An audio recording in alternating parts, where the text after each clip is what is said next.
नमस्कार, स्वागत है आपका इंडिया न्यूज के डिजिटल प्लेटफॉर्म पर और मैं हूं आपके साथ गुलिस्ता। कांग्रेस सितंबर में टिकट घोषित करने की तैयारी कर रही है। प्रदेश चुनाव समिति के बाद अब स्क्रीनिंग कमेटी ने इसको लेकर काम शुरू कर दिया है। कांग्रेस स्क्रीनिंग कमेटी के अध्यक्ष और सदस्य अगले 4 दिन तक लगातार बैठकें करके उम्मीदवार चयन की फीडबैक लेंगे। अब इसकी शुरुआत सोमवार से ही हो गई है। कांग्रेस वॉर रूम में हुई स्क्रीनिंग कमेटी की बैठक के बाद और इसके बाद 1-to-1 फीडबैक में वरिष्ठ नेताओं ने उम्मीदवार चयन के मापदंडों पर खुलकर सुझाव दिए। बैठक में यह भी सुझाव आया कि पिछली बार बड़े अंतर से हारने वाली सीटों पर इस बार उम्मीदवार बदले जाने चाहिए। आपको बता दें, नेताओं ने पूर्व सांसद को भी विधानसभा चुनाव लड़ाने का सुझाव दिया है। बैठक में कई नेताओं ने कहा कि बीजेपी पूर्व सांसदों को चुनाव लड़ाने पर विचार कर रही है। कांग्रेस में भी कई पूर्व सांसदों का अच्छा जनाधार है। उन्होंने विधानसभा चुनाव में टिकट दिया जाना चाहिए, इससे उनका फायदा होगा। मंत्री महेश जोशी और मुरारी लाल मीणा ने बैठक में कहा कि ईस्टर्न कैनल प्रोजेक्ट को राष्ट्रीय परियोजना का दर्जा नहीं देना चुनावी मुद्दा बनाया जाए। पूर्वी राजस्थान में 82 सीटें हैं। ईआरसीपी का मुद्दा अगर हमने तरीके से उठाया तो 82 सीटों पर यह गेम पलट सकता है। पूर्वी राजस्थान में अभी से कार्यकर्ताओं और नेताओं को इसे लेकर टास्क दिया जाए।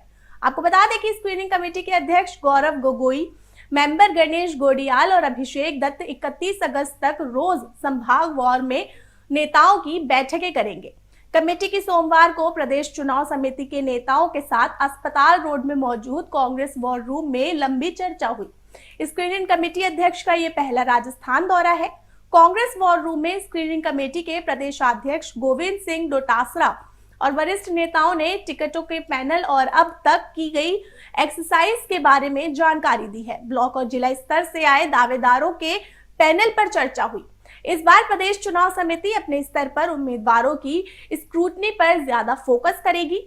इससे स्क्रीनिंग कमेटी का काम आसान हो जाएगा। कमेटी सितंबर से पहले सप्ताह तक पहले फेज में घोषित होने वाले उम्मीदवारों के नाम सेंट्रल इलेक्शन कमेटी को भेजने की तैयारी में जुटी है।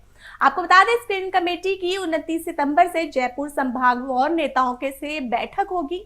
29 सितंबर को अजमेर, बीकानेर, सीकर और जयपुर संभाग के नेताओं के साथ बैठक रखी गई है।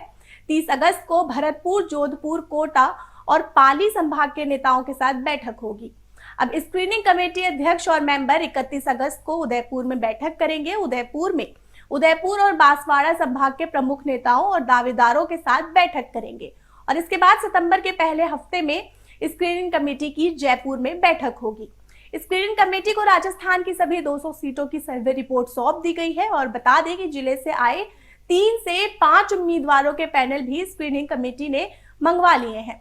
कमेटी के अध्यक्ष और मेंबर खुद भी जिले व प्रमुख नेताओं से चर्चा करके ग्राउंड पर संभावित उम्मीदवारों पर फीडबैक लेंगे। उम्मीदवारों का पैनल फाइनल करने से पहले कमेटी संभागवार बैठक करने के साथ प्रदेश चुनाव समिति के साथ कई दौर की बैठकें जरूर करेगी और इन बैठकों में प्रदेश चुनाव समिति के सुझाए उम्मीदवारों को छांटा जाएगा। सेंट्रल इलेक्शन कमेटी को भेजे जाने से पहले स्क्रीनिंग कमेटी उम्मीदवारों के पैनल में शामिल नेताओं की सर्वे रिपोर्ट और ग्राउंड रियलिटी को भी देखेगी। पहले फेज में सितंबर में टिकटों की घोषणा की तैयारी है, इसलिए इस बार प्रोसेस जल्दी पूरा करने को कहा गया है। स्क्रीनिंग कमेटी की इन बैठकों के बाद कांग्रेस टिकटों की पूरी एक्सरसाइज दिल्ली शिफ्ट हो जाएगी। जयपुर के बाद दिल्ली में बैठकों के कई दौर चलेंगे और इसके बाद टिकट फाइनल होंगे।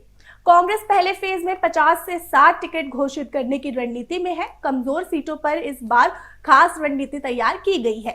कुछ सीटों पर रणनीति के तहत बीजेपी के उम्मीदवारों को देखकर टिकट देने की भी रणनीति है। तो फिलहाल के लिए इतना ही। जुड़े रहिए इंडिया न्यूज के डिजिटल प्लेटफॉर्म के साथ। मुझे दीजिए इजाजत। धन्यवाद।